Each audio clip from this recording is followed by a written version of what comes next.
Hey guys, Happy New Year. Still working on the 52 Ford, but I thought I'd take this opportunity to perform a public service announcement. Since it is a new year, we might as well get started right.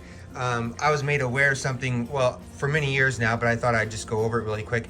As we know, this is called a light switch. It's found in most homes across at least across America. I'd probably say 99.9% of homes have light switches in them, and they've had them approximately, just off the top of my head, a little over 100 years, 110 years, but not all of them, but a lot of them.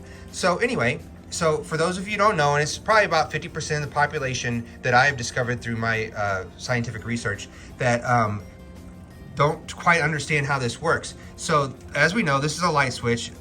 I would say most people know that. So, and we all know how it works. You flip it up and it turns the lights on. Not a problem. I would say most people understand that. But what, like I said, 50% of the population don't really understand is it goes back down. And so that turns the lights off. So see, one more time. Up, lights are on. Down, lights are off. And this is usually how it works. Now, not all switches work this way. Sometimes it's backwards, but most of them do. And I would say, again, over 90% of them do. So one more time. On. And actually, if you look at this, it says, I don't know what it says right there. It says on, O-N. And then when you push it down, it says off. So if you speak English, that's great. But anyway, like I said, 50% of the population have never been taught this or just don't quite grasp this concept. So one more time, on, off.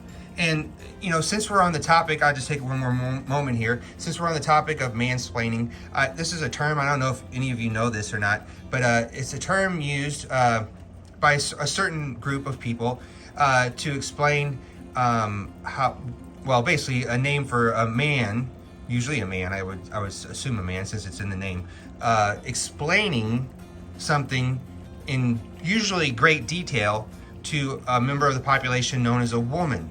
So again, a man explaining something or how something works or how to do something in great detail to usually a woman. I would assume most of the time to a woman.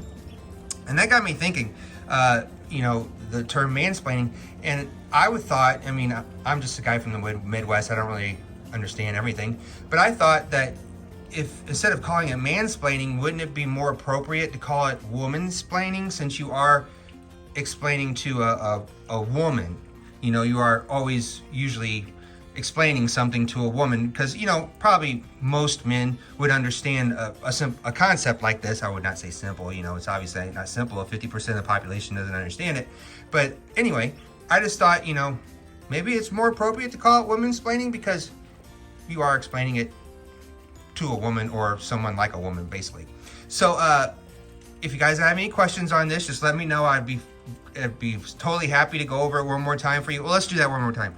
So on, and then off. And that, I know this is kind of confusing because there's three switches here, but this is the main light switch on this particular home. Now yours might just be one, or it might be two, or it might have a different type of switch. But you know, just understand that usually, not all the time, but usually up is on, and then they do go off. You just flip it down. So again, you know, if you like this video, feel free to subscribe, comment, and we'll make more. Thank you.